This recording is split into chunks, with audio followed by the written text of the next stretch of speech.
ചോദിക്കട്ടെ, V D Savarkar ഏത് R S കാരനാണ് ചിന്തോ?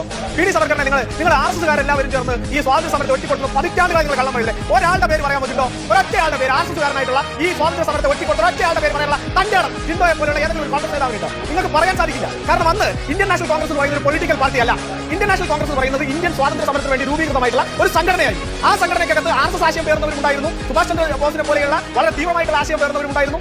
അതുപോലെ ഒട്ടേറെ ആളുകൾ, അതിൽ ഭഗത് സിംഗ് ഉൾപ്പെടെയുള്ള ഒട്ടേറെ ആളുകൾ സ്വാതന്ത്ര്യ സമര ധാരയോടൊപ്പം നടന്നവരാണ്. അന്നൊന്നും ഇന്ത്യൻ നാഷണൽ കോൺഗ്രസ് എന്ന് പറയുന്നത് ഇത്തരത്തിൽ അധപതിച്ച ഒരു രാഷ്ട്രീയ സംവിധാനമായിരുന്നില്ല. അന്ന് ആർ എസ് എസിന്റെ ആദ്യ സർസംഘചാലകരായിരുന്ന ഡോക്ടർ ജി ഉൾപ്പെടെയുള്ളവർ ഈ പറയുന്ന ക്വിറ്റ് ഇന്ത്യ സമരത്തെ അടക്കം നിങ്ങളുടെ ഈ കോൺഗ്രസിന്റെ അന്നത്തെ പതാകയും പിടിച്ചുകൊണ്ട് ആ സമരങ്ങൾ വന്നിരുന്ന ആളുകളാണ്. നിങ്ങൾ ഒരു ദിവസം രാവിലെ രാഷ്ട്രീയത്തിന് വേണ്ടി വായിൽ വരുന്നത് കോലയ്ക്ക് പാട്ട് പോലെ പറഞ്ഞു പോകാമെന്ന് കരുതിയാൽ നിങ്ങൾ എന്ത് വിചാരിച്ചു? ഈ നാട്ടിനകത്ത് ഇതൊന്നും തിരുത്താൻ പറ്റുന്ന സംവിധാനങ്ങളില്ലാന്ന് കരുതിയോ? ഇനി താങ്കൾ നേരത്തെ പറഞ്ഞ മഹാത്മാഗാന്ധിയെ വെടിവെച്ച് കൊന്ന പാർട്ടി, താങ്കൾക്ക് ധൈര്യമുണ്ടോ നിങ്ങൾക്ക് അങ്ങനെ പറയാൻ? ഞാൻ ഒരു ആർ എസ് എസ്കാരനാണ്, ഞാനൊരു ബി ജെ പിയുടെ പ്രവർത്തകനാണ്. ആർ എസ് എസിന്റെ ബി ജെ പിയുടെ പ്രവർത്തകരായിട്ടുള്ള ആരെങ്കിലുമാണ് ഈ പറയുന്ന മഹാത്മാഗാന്ധിയെ വെടിവെച്ച് കൊന്നെന്ന് പറയാനുള്ള തന്റെ ഇടം. അല്ലാതെ ഇതിലെ കൂടെ ഒളിഞ്ഞു നോക്കി അല്ലെങ്കിൽ ഒളിച്ചിരുന്ന് പാത്തിരുന്ന് കമന്റ് അടിക്കുന്ന ഈ നാട്ടിലൊക്കെ നിൽക്കുന്ന പൂവാലന്മാരുടെ ശൈലിയിലേക്കൊന്നും ജിണ്ടയെ പോലെ ഒരു കോൺഗ്രസ് വക്താവ് തരം താഴാൻ പാടില്ലെന്നേ. നിങ്ങൾ ധൈര്യമുണ്ടോ പറയാൻ? സ്റ്റേറ്റ് ചെയ്യാൻ ധൈര്യമുണ്ടോ? നിങ്ങളുടെ പ്രതിപക്ഷ നേതാവ്, നിങ്ങളുടെ തലതൊട്ടപ്പൻ, നിങ്ങളുടെ രാഹുൽ ഗാന്ധി എത്ര വട്ടമാണ് പല കോടതികളിൽ ചെന്ന് ഇത്തരം പ്രസ്താവനകളുടെ പേരിൽ മാപ്പിരുന്നത് നിങ്ങൾക്കറിയോ? എത്ര വട്ടം? ഒന്നോ രണ്ടോ പ്രാവശ്യമാണോ? നിങ്ങളൊന്ന് ലിസ്റ്റ് എടുത്ത് നോക്ക്. ഒട്ടേറെ ദിവസങ്ങളിൽ ഒട്ടേറെ കോടതികളിൽ ചെന്ന് മാപ്പിരുന്നയാളാണ് നിങ്ങളുടെ ഇന്നത്തെ പ്രതിപക്ഷ നേതാവ് രാഹുൽ ഗാന്ധി.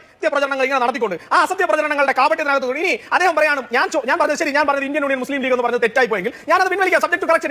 എന്റെ വാക്കുകളിൽ വന്ന ഏതെങ്കിലും തെറ്റ്, ആ തെറ്റ് തിരുത്തുന്നതിന് എനിക്ക് ഒരു തരത്തിലുള്ള വലിപ്പച്ചെറുപ്പം എനിക്കില്ല. താങ്കൾ പക്ഷേ 1930 ആ മുസ്ലിം ലീഗിന്റെ ഏത് മുസ്ലിം ലീഗ് ആണെങ്കിലും ആ മുസ്ലിം ലീഗിന്റെ ഭാരവാഹിത്വത്തിൽ നിന്ന് ആളുകൾ ആവശ്യപ്പെട്ടതിനനുസരിച്ചല്ലേ 1937 നിങ്ങൾ ഇതിലെ 2 സ്റ്റാൻസുകൾ മാത്രം നിലനിർത്തി ബാക്കി ഒഴിവാക്കിയത് ഇന്ത്യൻ നാഷണൽ കോൺഗ്രസ്. അത് സത്യമാണല്ലോ, അത് നിങ്ങൾ അംഗീകരിച്ചല്ലോ. ശരി, ഞാൻ ഇന്ത്യൻ യൂണിയൻ മുസ്ലിം ലീഗ് എന്ന് പറഞ്ഞതിനെ ഞാൻ തെറ്റാണെന്ന് വേണമെങ്കിൽ എടുത്തു മാറ്റാം. പക്ഷേ അങ്ങനെ സംഭവിച്ചിട്ടുണ്ട്, അത് ഫാക്ട് ആണ്. അത് ഞാൻ പറഞ്ഞതിൽ ഒരു ഫാക്ച്വൽ എററും ഇല്ലേ? ഇനി ഞാൻ ചോദിക്കട്ടെ, ഇന്ത്യൻ യൂണിയൻ മുസ്ലിം ലീഗിനെ താങ്കൾ പറയുന്നത് ജനാധിപത്യ മതേതരത്വത്തിന്റെ ഒക്കെ വലിയ ആൾക്കാരാണെന്ന്. നിങ്ങളുടെ നേതാവ് നെഹ്റു ചത്ത കുതിര എന്ന് വിളിച്ച പാർട്ടിയാണ് ഈ പറയുന്ന ഇന്ത്യൻ യൂണിയൻ മുസ്ലിം ലീഗ്. ആ ഇന്ത്യൻ യൂണിയൻ മുസ്ലിം ലീഗിന്റെ ഇംഗിതത്തിനനുസരിച്ച് നിന്നതിന്റെ ഭാഗമായിട്ടല്ലേ ഇന്ന് മത്സ്യത്തൊഴിലാളി മേഖലയിലെ നിരവധിയായിട്ടുള്ള അമ്മമാർ കണ്ണീരണിഞ്ഞുകൊണ്ട് അവരുടെ ഭർത്താക്കന്മാരെയും മക്കളെ കാത്ത് ഇന്നും ആ വീടുകളിൽ 11 ദിവസമായിട്ട് അവർ കരഞ്ഞുകൊണ്ടിരിക്കുന്നത് ആ ഇന്ത്യൻ യൂണിയൻ മുസ്ലിം ലീഗിന്റെ വിലപേശൽ നിങ്ങൾ തലതാഴ്ത്തി കൊടുത്തോണ്ടല്ലേ?